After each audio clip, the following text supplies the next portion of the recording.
And lo and behold, he stands up and says, maybe we should just put the bleach in people and it will kill the COVID. My name is Brittlestar, not really. And I'm really Sandy Garossino. And this is Canada Watching U.S. News. Hi there. Thanks for watching and or listening to Canada Watching U.S. News, the only podcast to be derived from a GIF, I think, maybe. It's myself, of course, and Sandy Garossino. And joining us again today is Bruce Heyman, former U.S. ambassador to Canada under the Obama administration, which I feel, Bruce, do you have to clarify that? I find like when I got invited to go to the White House in 2016, and whenever I bring that up, I always have to say by the Obama administration, just in case. When there are alternatives that one judges you by, I would prefer to say Obama instead of maybe the person who followed him, so that people look at you and like, I was the U.S. ambassador to Canada, and they're like, yeah. No, it was Obama. Let's just clarify that. Oh, okay, good. Yeah. Okay. Are you the U.S. ambassador to Canada that would not admit to climate change? Bruce, is that you? Do you remember? Climate change is real. That's exactly right. I'm not that one. No, that's the other one. No, that's the other one. Right. Yeah. Well, of course, this is the second episode of the show, and it's the second episode where Bruce Heyman, who's got nothing better to do, apparently, has decided to show up, which is great. And we greatly appreciate it because he's way smarter than I am, that's for sure. He's maybe equally as smart as Sandy. I can't speak to that. But we were talking about a whole bunch of stuff. Well, I didn't want to say it, Sandy, but I mean, we should be nice. I don't think so. It's the Canadian thing to say. Yesterday, we had lots of discussions, or not, you shouldn't say yesterday. Episode 1, we had lots of discussions, the first episode, about the differences and the effect and the pull of Canada being so close to the U.S. and what that means culturally, what that means politically, and all that kind of stuff. And we got into a really interesting discussion near the end of the show where we spoke about marketing, essentially. And I'd said at the end, marketing is great for selling stuff, but it doesn't solve problems. I mean, unless your problem is selling stuff, then it's a great way to solve them. But I think what I meant by that was saying things like Trump is, I feel, either a genius marketer or people are really stupid. And it could be a combination of both. I'm not sure. And I say people are stupid in that way that I one of my favorite phrases is never underestimate the stupidity of the masses. But that's really, to me, reflects upon not the fact that people are actually dumb and not able to make decisions, but they're preoccupied. They've got stuff going on. They're numb to things around them because they're just focused on treading water and staying alive. But what do we think? Do we think, I mean, he really does get that cliche of a lie is halfway around the world before the truth gets its pants on. He really understands that. I think he does, and uses it to his own advantage. Do we feel the same? Do we all agree on that? 2 words, Hunter Biden. I mean, who was Hunter Biden before he was invented by Donald Trump and by all of them? I mean, he is, I said it last time. I'll say it again. I'll keep saying it. I think that we've underestimated Donald Trump's genius in understanding the zeitgeist of the American people. I just think he's spectacularly good at understanding a certain segment of the American public, and a powerful segment of the American public. Just before we go on, evil people can be, really smart and clever. It doesn't necessarily mean that if someone's evil, that either they're dumb or the people that follow them are the same. In fact, because he's so manipulative with his language and the way he is, as Sandy talks about it, the way he uses his experience in media and understanding people, and just he is really, really good at this. And that makes it really hard because he has not good policies for democracy or our country, but he's making people believe that he's got it all figured out. And, I was listening to Dr. Fauci in a number of interviews because he has a new book out. And he was talking about his experience with Trump and how someone came to him and talked to him about how bleach could disinfect COVID, like on surfaces, like metal, different surfaces. And lo and behold, he stands up and says, maybe we should just put the bleach in people and it will kill the COVID. And I'm like, I think the freak out moment in the health profession was, oh my God, what are we going to do? We can't have people ingesting bleach, right? But that's what we're dealing with is his power. Yet, his ideas are not well constructed, and those that are well constructed are nefarious. And, but that's what we're dealing with. And so I would say it's a mistake for Democrats or others who do not believe what he believes, hair on fire, screaming about he's this, that, to underestimate his power of understanding a room and understanding messaging. I mean, Make America Great Again is literally, I think, a brilliant message. He can't make America great because it is already great. What he can do is make America not great, but that doesn't matter. His slogans and his language is just so effective to a segment of our population that that's why he is tied or leading in so many polls today. And the shamelessness. I mean, when you're prepared to just lie shamelessly, I think it is kind of a sociopathic trait. Is just to be utterly without not a shadow, not a moment's hesitation. The lies will just flow out as easily or easier than the truth. That's his sheer shamelessness and brazenness is actually in some ways one of the more worrying things to me, because he has spawned a whole generation of people who've adopted that. I mean, most of our lives, like you would be stopped. You would stop yourself. You wouldn't say these things, but he's got all of these people spouting and repeating his lies. And another aspect of this, Stuart, I think, is that the other genius of what he's doing is that if you fact check him, you're actually spreading his lies more. And that's something that we know. We actually know this scientifically now, or at least we've got data that is showing that that lies go much faster than the truth, and the fact check verifications operate within a small echo chamber of the people who already knew they were lies in the first place. So they don't work. Fact checking doesn't work. Well, that's what I was going to say, is that does fact checking matter? And I think there's a big part of me as well, things with Trump, that I don't think he's necessarily, I think he's crafty. I'm not sure that he's necessarily that smart. I feel there's a huge part of it that he got lucky with his messaging. I think there's always been that in every aspect of, doesn't matter what it is. If it's selling something like marketing messaging or, songwriting or movie making or whatever, there's always been that idea of like, just keep it as simple as possible. Keep it simple, stupid. And there's a part of me that I think, we touched on it in the previous episode, where I don't necessarily think that the people who are saying the things they're saying really truly believe them, but they know they sell. I don't think they went into it necessarily knowing they're going to sell, though. I sort of feel like they went into it and went, "Oh God, you guys are lapping that up. All right, here's some more." Do we really think? Are we going to give him credit for the fact that he thinks he's like? It's not 3-dimensional chess. I think there's that weird thing that happens with rational people where we give the benefit of the doubt, and sometimes it's not warranted, I think. Well, did you guys see the other day that they caught this on film, that he ran out to wave, but he was waving, there was nobody there. Yeah. There was just nobody there, and he's waving. He knew. And he knew there was nobody there, but he did it for the camera. He knew he plays to the cameras. Plays to the camera. But you got to see the angle from the other side, and you're like, that's weird. Like, what are you doing? And then it's like, oh, I know what you're doing. That's crazy.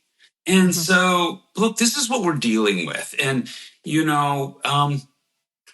I'd say Democrats, have well thought out, really complex sets of ideas. And the problems that we face are not easy problems to solve. But Americans in particular, probably human nature is we just want a quick fix on these things. Like we got a really big problem. Let's just fix it. Like we got a migrant problem. What can you do? Fix it. Well, I'm just going to round them up. I'm just going to send them back. And it's like, okay, that sounds good. And it's like, really? Really? Is that really what you're going to do? And so, it's life's a lot more complicated than that. But and then you just tell a story that this problem is solved. That's the whole thing of when everything's just a show, as you can say the problem is solved. Correct. I got this fixed. And if it doesn't get fixed, you can just blame the other guy. Yeah. And so it's the other one's fault. And so that's where we are. And so, so this is a hard thing to compete against if you actually lean in on facts and you lean in on science and you lean in on truth and you're competing against that. And somebody else just has sound bites, narratives, waving at empty chairs and saying the crowd was as big as it's ever been in the history of the world. And yet, you're right, Sandy. You keep pointing out the lies. That means you're just talking about him more. Mm-hmm. And he gets more and more publicity as a result of it. And so this debate coming up is going to be super interesting to see how that flies. You think he'll show up? I think he will. Mm-hmm. I think there are a lot of things that I'm concerned with that, some people say, well, we shut the mic off. Well, is that going to stop him from yelling? He'll yell and talk so loud, it'll go in the other mic. Sure. And, how do we know he's just not going to walk over? And, there's a whole bunch of stuff that he can do and will demonstrate, that unique skill that we just talked about. And so, look, I'm going to watch with interest. I just know that the facts are on Biden's side, but the media manipulation is currently on Trump's side. I mean, so let's just think about it a minute. This guy is thrice convicted by he's insurrectionist. He's got impeachments. He's gone bankrupt a gazillion times, but he lets everybody think he's the master of finance. And so, this is the reality. Well, and there's another side to this, though, Bruce. I think that we might be underestimating.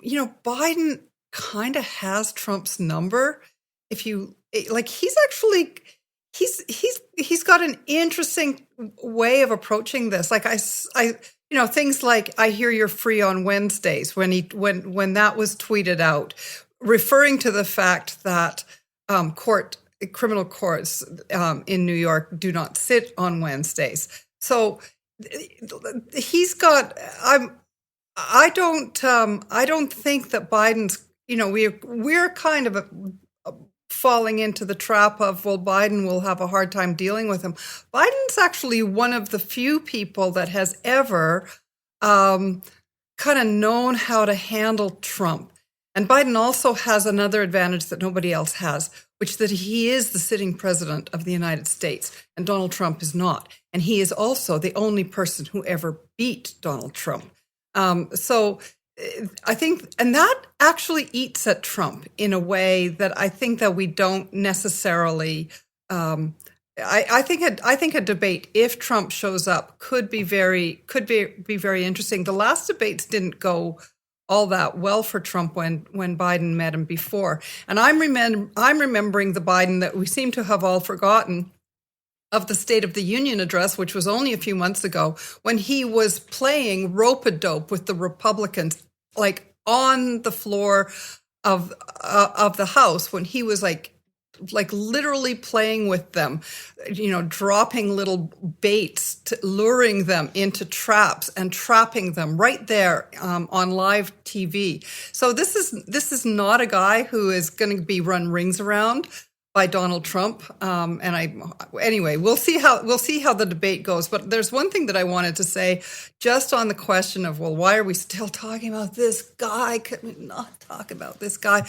but is the American, and I think it's pretty global, but America really specializes in this, is the idolatry of wealth. I mean, Donald Trump understood decades ago that he had to create an image that he was one of the richest men in the world. Mm-hmm. And that if he could do that, the world was his oyster. America and American regulators and everybody would lie down like before him and just,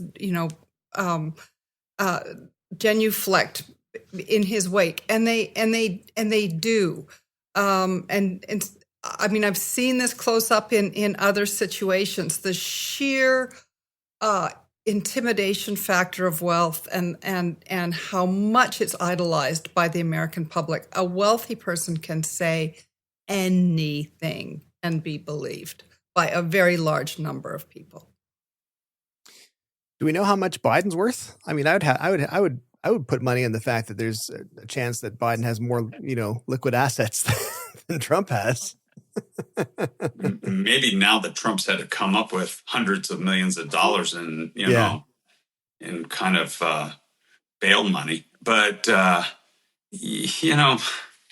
look, I know Joe. He swore me in as ambassador. I worked with him on several campaigns. I've met with him on a repetitive basis. This is a really good man. And this is just quality from the word go. And that doesn't mean there are going to be some policies that everybody's going to agree to. But boy, he one thing for sure, he is loyal to the Constitution and the government structure in which he's worked in for 50 years. And as a senator, as a vice president, and now as a president. And he's built incredible teams around him.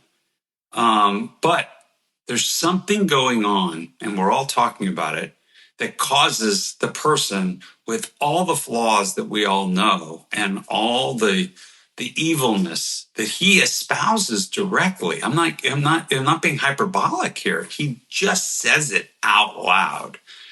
And yet, here we are in the polls today. And so the message is this is going to be a battle for the last vote in every district, in every small town and large city. It's going to be an all-out battle for those votes. And it's also going to be about getting your own team out to vote. Yeah, get out. Vote. I just don't believe there's a huge number of undecideds here. It's not like we're going to get to know the candidates better. We know these candidates so well. We've known them for a really long time. And they've both been president. Joe Biden's currently president, but we know what we got. And so the reality is that small group of people that are undecided, yeah, we can fight for those. But I think if Democrats ensured that they got their own people out to vote, they'll win because we win by the numbers. Mm-hmm. We have more Democrats by a lot, or people who affiliate with Democrats, independents who affiliate with Democrats, than the Republicans do. So that's why they're going to fight. Do the ballots count? And we're going to change the laws, and we're going to have voter IDs, and we're going to do everything we can to keep those Democrats from getting in to vote. That's what the Republicans are going to do. And so, but this is the battle, and it's going to be, a lot of news for you guys to focus on with podcasts looking at the news in America. What concerns me, I think, is the fact that, you're mentioning, it's such an important election, obviously, but it's such a neck and neck election as well. And looking at some poll information, like even this morning, and I was like, God, it is way closer than I thought it was going to be. And I don't quite understand that. However, it speaks to what we said earlier about how Trump is really good at marketing and really good at messaging and getting things that easily stick in people's head and cutting through. And also, he's a bit like playing a made-up game with a toddler. It's like, well, that rule doesn't, you do this happens. Well, except when I did it, that doesn't count anymore because of this other reason. It's all made up. It's hard to fight against someone and argue against someone who just abandoned the parameters of reality. And it's just like, willing to say anything, do anything to get out of it. So my question is, do we feel like, what is the Democrats and Biden's best way of doing it, is of tackling this? As Sandy said, he's good at saying, I hear you're free on Wednesday. That kind of messaging is the kind of messaging that Trump wishes he could do. It's smart, it's clever, it's to the point, it cuts through the noise. It's not overly verbose. It's very, very few words. But can they keep doing that? Like, the reason Trump is, I think, it's so high up in the polls is because he's talking so simply and so plainly, and so, even if it's erroneously, do the Democrats do the same thing? Well, there are people 1,000 times smarter than me on this stuff, but I think one of the biggest things that Trump has achieved and continues to achieve is to make this election about him. And to the extent that make the election about him in a way that his narrative centers everything, and his narrative drives, well, what are we talking about? Trump said this, and then we have to fact check it. And again, to repeat, we're just now spreading more of his lies further. And I really wonder if we have to stop responding to what Trump is saying and start defining him as a failure. I think that being a loser is far more damaging to him than being a convicted felon. There hasn't been anywhere near enough framing of Trump as a loser who lost the popular vote to Hillary Clinton, lost the popular vote to a woman, lost to Joe Biden, lost the House, lost the Senate, lost all his legal challenges to the election in 2020, lost his criminal case. He is almost the world's biggest loser, but I think that is defining him down into a loser is harder on him than saying he's a convicted felon, because that's just rigged. That's just rigged.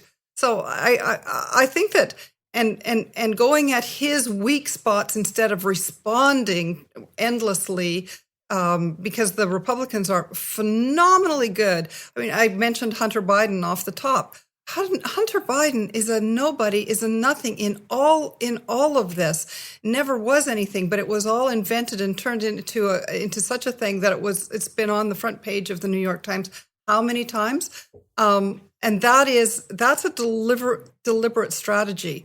And responding to that doesn't quell it. Changing the subject, I think, might do something. But Bruce, you have way more experience in all of this, so I'm interested in your thoughts. I think Democrats have two very clear messages, and they need to, start narrowing these messages down so that they stick.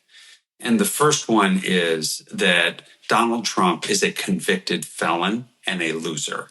And you just have to keep going at this convicted felon aspect, because there are a lot of people, regardless of different party loyalties, that will not vote for a convicted felon. And I think they're trying to make that whole case as political theater, and it really doesn't matter.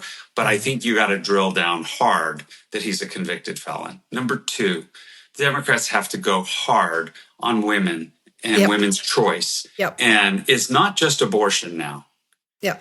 Ladies and gentlemen, they're voting on contraception. They're voting on in vitro fertilization. They're voting on women having the appropriate health care and medical care for their own survival in light of failed pregnancies. And in some cases, having to make very difficult health decisions that they cannot make in some states now.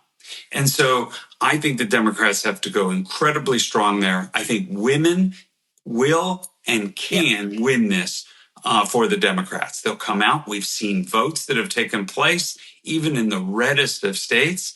Women are not putting up with these shenanigans. And if they vote the way that I think they can and should for their own interests, and men too, for the interest of women and their daughters and their partners in life, that they will need the appropriate health care and choices to make.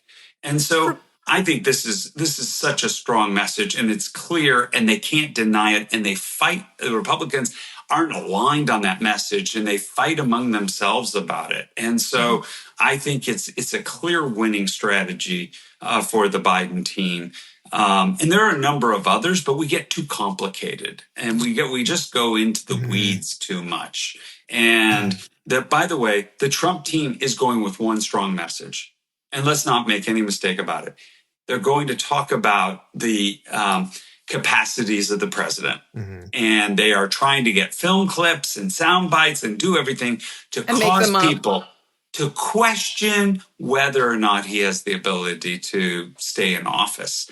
And so that is being aligned by Fox. It's being aligned by the New York Post. It's being all right-wing Republican media are using the same narrative, and they're hitting it simultaneously over and over and over again.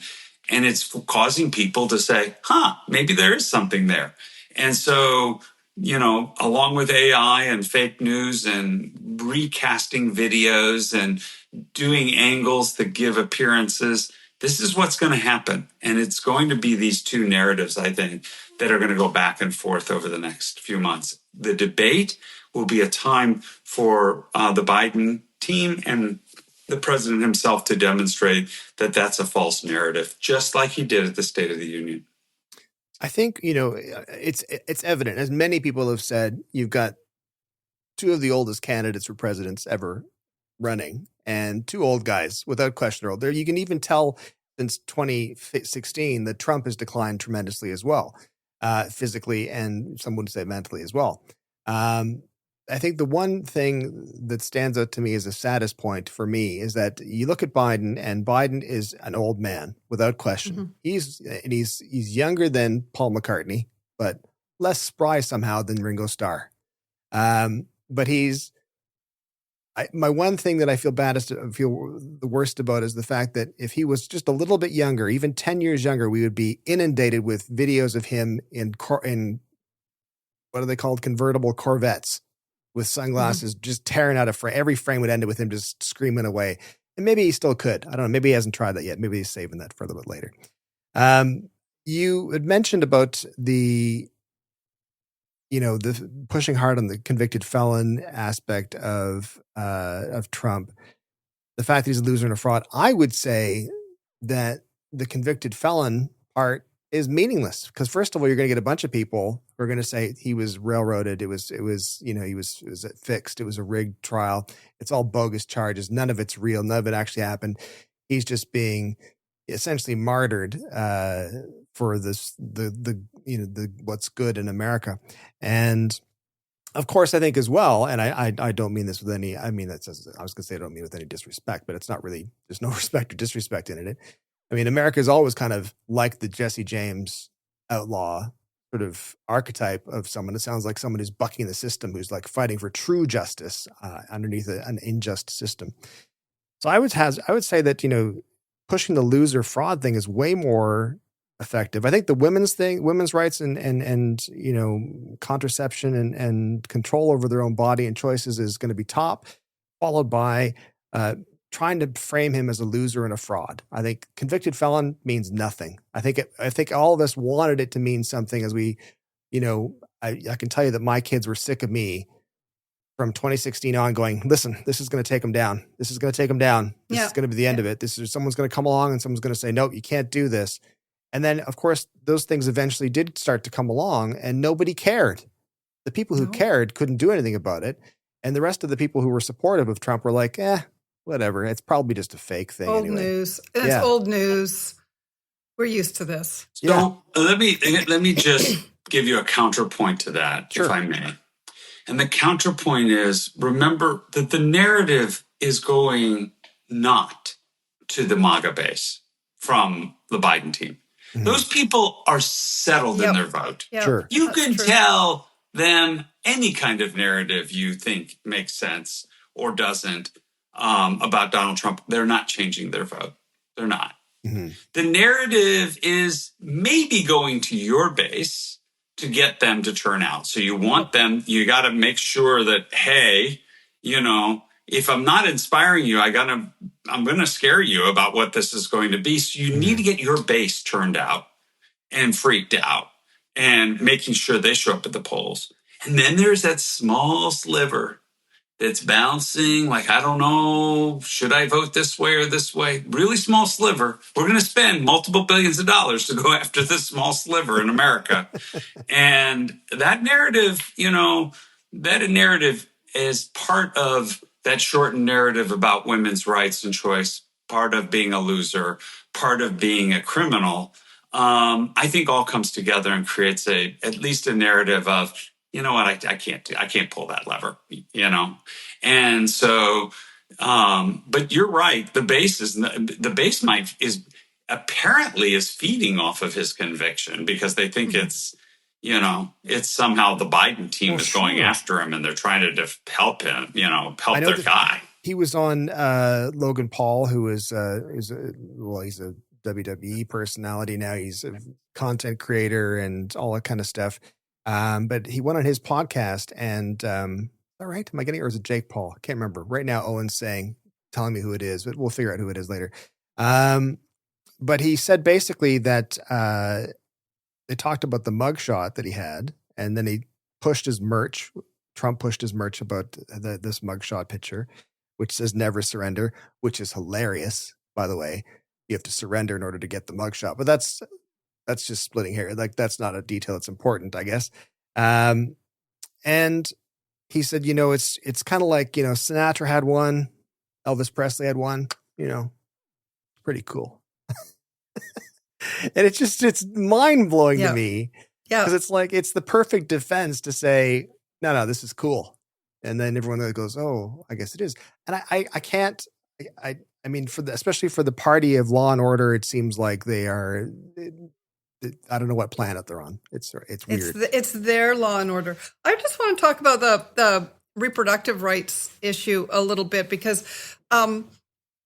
it's very common when I talk to men and they talk about their wives, their daughters, but I'm surprised that there isn't a little bit more talk about, well, your son could have to pay child support for the next 20 years. Your son's children could make a claim on your estate and take some of your money. Your money might get attached. Like, why isn't there a little bit more on how this, all of these unplanned, unwilling pregnancies are going to actually impact the bottom lines and the wallets of people? Like, this is going to cost money. This is not, it's all very lovely in your evangelical, I was during the sermon and the choir is singing and you're thinking about the little angelic embryos that are floating around and the IVF embryos and how we have to save them all. But this costs money and it's going to hurt a lot of people's wallets. And I don't think people think about that. I think they really do still think that when a baby arrives, well, the mom will this is the mother's issue. It's going to be an issue for a lot of people, and that should be being trumpeted a lot more, I think. It's not just a women's issue. Oh, sure. And I also think that when it comes to reproductive rights for women, I think there's a subconscious thinking, at least it appears to me, for a lot of people who are okay with this happening, that, well, yeah, but if something happens where we have to deal with it, we'll deal with it, Well, yeah. I mean, the abortions were never banned for Republicans' families. I forgot that part of it, is that we'll be able to get one.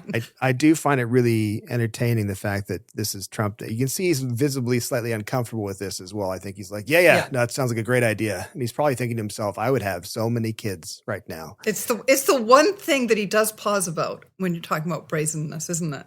It is for sure. So who are these morons that are not decided? for thinking. I'll take that back because you would never call them morons. Obviously, we wasted billions of dollars if you did that.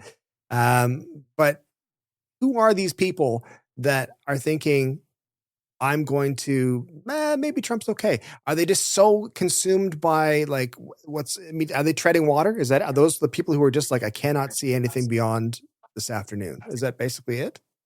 Think of a single issue voter of any type. Mm-hmm. And whatever it is, if that issue is not going your way right now, but you may be a Democrat, but the issue is not working for you. And so you're like, I'm really challenged here. Maybe I should just check out, version B here. Or you're a Republican and that single issue is not going well with Donald Trump. But do you then fall back into the fold? And I think the Republicans seem to be better at, I disagree with him and his policies and what he says, but we're all coming back together into the fold. But there are still some, and you see them speak out, and including his former vice president, including the guy who was running for vice president, who was Speaker of the House, Paul Ryan, including Mitt Romney, including, others who even were, more vocal, like Liz Cheney and others. They are definitely not for him. And they are definitely trying to wrestle with, some of them trying to wrestle with, now what do I do? If I'm not for him, do I actually vote for a Democrat? Because I'm not a Democrat, I'm a Republican. And how do I digest that? Take the other side. Let's say you were a sympathizer in one of these wars that is taking place from one side or the other. And you feel like, Biden isn't doing justice for you. Then what do you do? If you are naturally a Democrat and you voted Democrat and you voted for Biden in 2020, but now you're really frustrated and upset as a result of either the Gaza war or the Ukrainian war or something else that's happening, then do you change your mind? So these people are waffling a bit. I think what ends up happening at the end, most people come home to their party from where they are because they have some core sets of beliefs. They're angry and they're frustrated and they're upset. But we'll see. I mean, look at the number of people that voted undecided or uncommitted in the Democratic primaries that took place. Over 100,000 people in Michigan, which is a critical state for the president that he has to win. So what are those people going to do? I said, well, let's see how the Middle East, the Gaza plays out.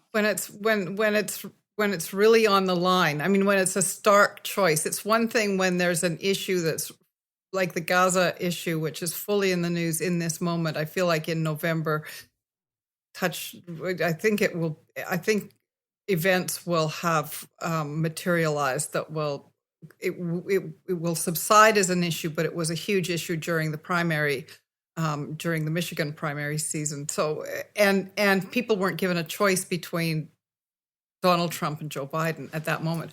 I don't know what the thinking is about the impact of Robert RFK Jr. in this whole thing. I'm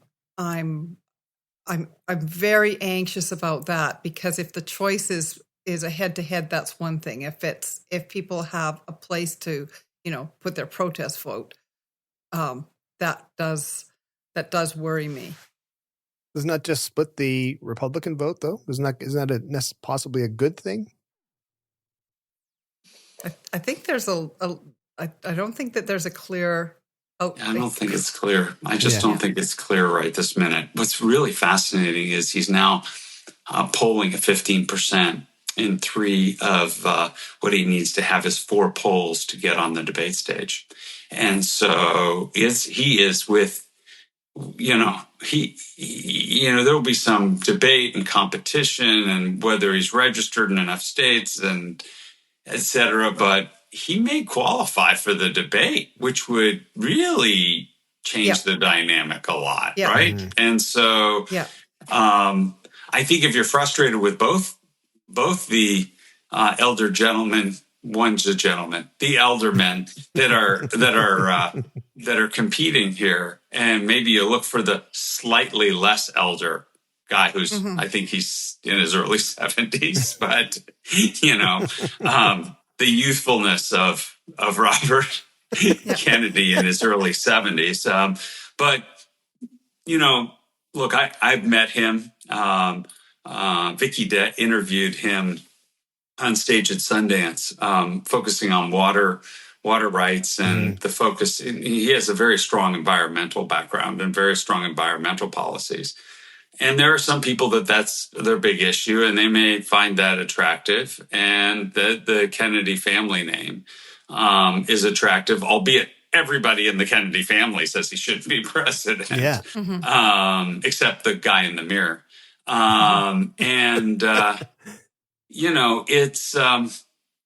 It's still hard to tell. I've seen people say it go either way. The problem is we're all fighting for just a few votes.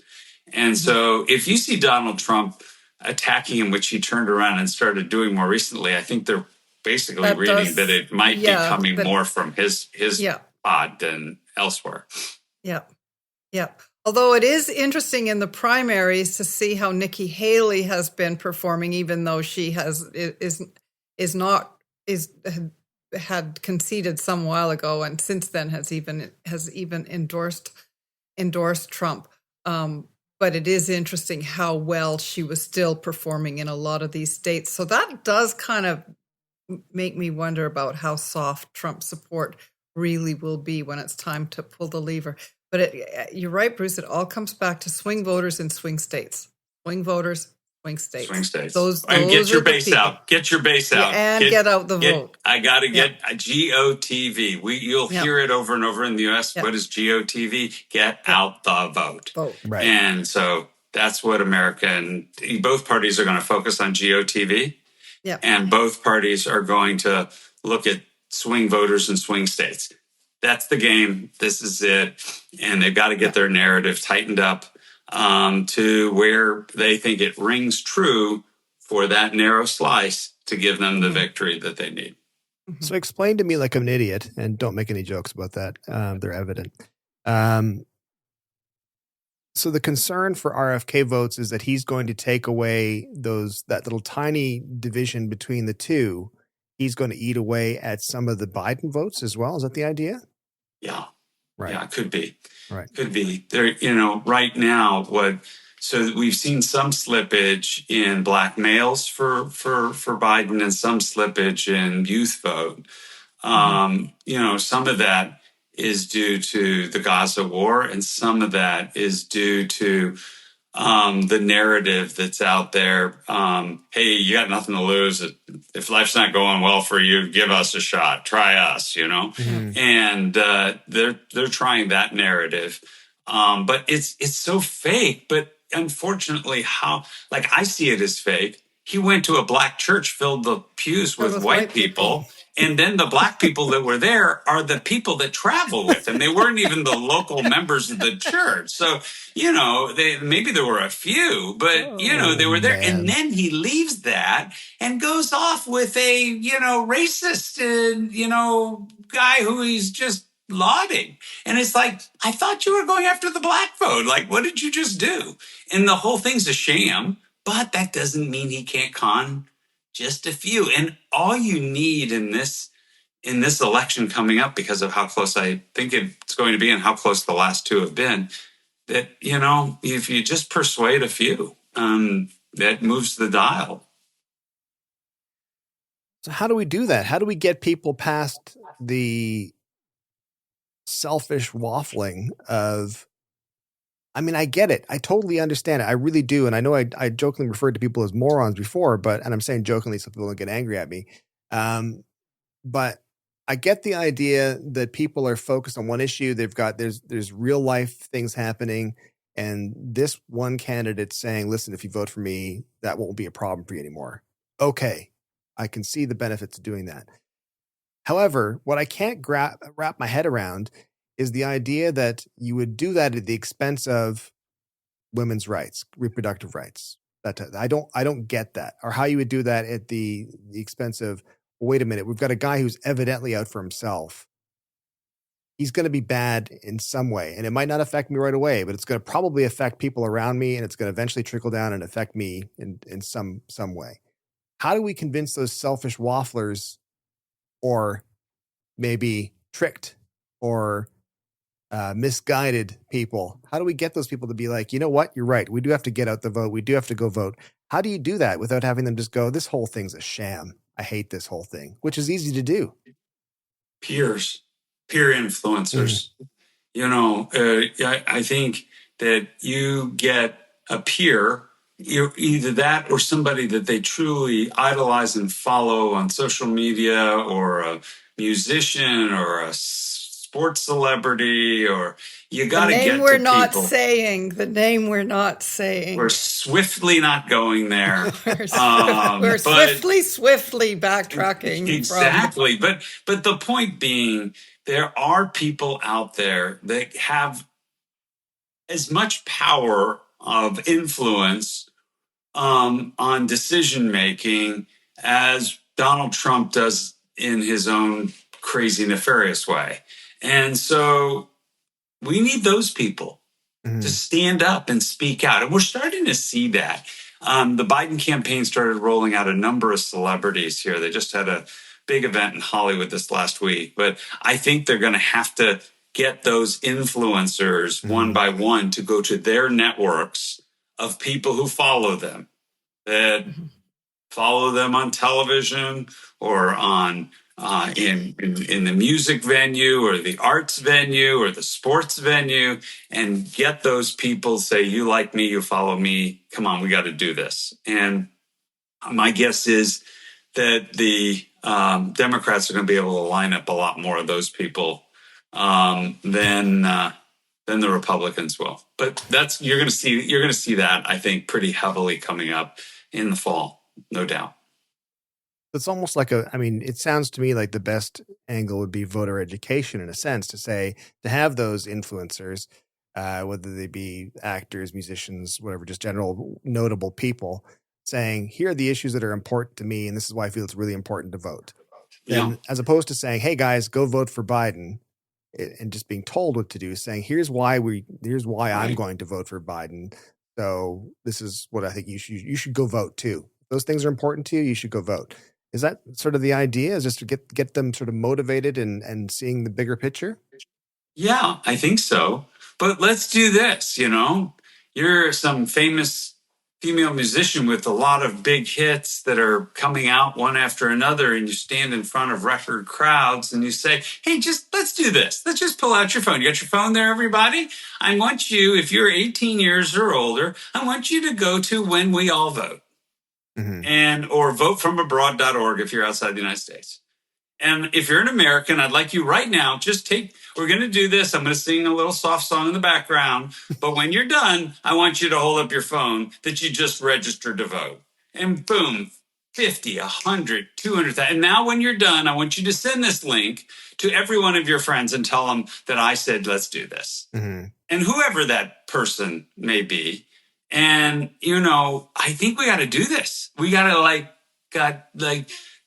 think out of the box. Yeah. It's not going to be your next Facebook ad that you swipe through like this is going to cause you to do this. It may ring a bell and go, oh yeah, I heard about that, or oh my gosh, I should do it.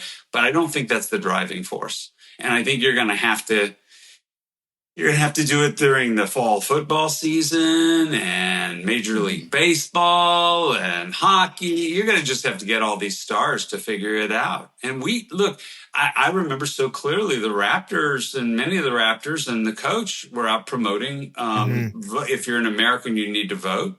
And they did that in Canada. We actually, ran the American Voter Abroad effort for the Biden campaign in 2020. And we had dozens, Lin-Manuel, we got, speaking Spanish, speaking English, drive it out. We had tons of actors and actresses, and we increased the vote of the abroad vote by 73% from 16 to 2020. And so the opportunity's there. I think you can drive outcomes, but you have to really work it. I'm waiting to see. I thought Sandy was going to jump in with something really smart. The really smart thing flew out my head. But I mean, one question that I have, as you're describing it, Bruce, because you're describing it from inside a campaign when there's Right. when how you want this to roll out.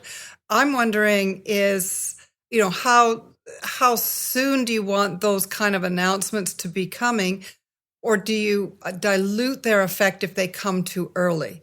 Because I'm thinking of something like, let's just call it. We're talking about young women, and by the way, what every woman knows, and guys kind of forget, is that women and young women, with active lives, are at risk of pregnancy not once in a while. They can be at risk of pregnancy many times a year. This is part of their everyday life. This is something they have to think about, plan for, deal with, and address constantly. This is right up there. You can forget about, well, what's the Fed going to do with interest rates? You can forget about, how the Fed deals with interest rates. People with mortgages think about that, or with active loans where they're with floating interest rates. They have to think about that all the time. Young women have to think about their reproductive freedom all the time. And so this is an extremely ripe audience for a message about someone planning to take away their rights, someone planning to put people on the Supreme Court that for the rest of their reproductive lives are going to tell them what to do. The Freedom Party that is there telling young women what to do. Well, that's a pretty specific demographic, it seems to me. And there is a pretty specific messenger who has already said that she really cares about this particular message. And I think we are going to see her show up, if not to make an endorsement, to get her army to be on the move to vote for reproductive freedom. And I think that's going to have to come in the fall. And that's where I think that's my question to you is when do you bring that? I don't think you bring that too early. I think we got to get through the conventions. I think you got to get through these debates. I think in American politics, some number of things can happen every week that could change the direction of this campaign. I think that's an intense moment. That's an October, end of September. That's an October month-long effort. Yeah. And it's going to be, unless there are registration deadlines in certain states, swing states, that I'm not aware of right this minute. And I would say, though, the exception to that, Sandy, are the Americans who live abroad, because you have to register every year. And the ballots go out by law 45 days in advance of the election to give them enough time to fill them out and put them in the mail and get them back on time. And so that effort really hits, full stride, that the ballots are arriving in their email box in September. And so we really have to get as many people registered as possible. Votefromabroad.org. It's easy if you're an American. Just follow the pathway, and it'll get you there. But yeah, Sandy. You're going to have to really figure out how to create the crescendo so you get the largest turnout that first Tuesday in November, and November 5th. And how you don't waste a lot of churned energy that can be, fought against by the other side between now and then. You've got to hit it hard in a short burst and get that done. Yeah. Do we know when that decision time is for people with the election? Like, do we know when they switch into that mode where it's like, okay, now I'm thinking about it? 'Cause I think, the three of us for sure, and certainly you two, are very, very focused on and consume a tremendous amount of news and are very aware of what's happening and in the political cycle. But I think for the vast majority of people, this is not a concern. It might be a concern, but it's the way at the back of the mind.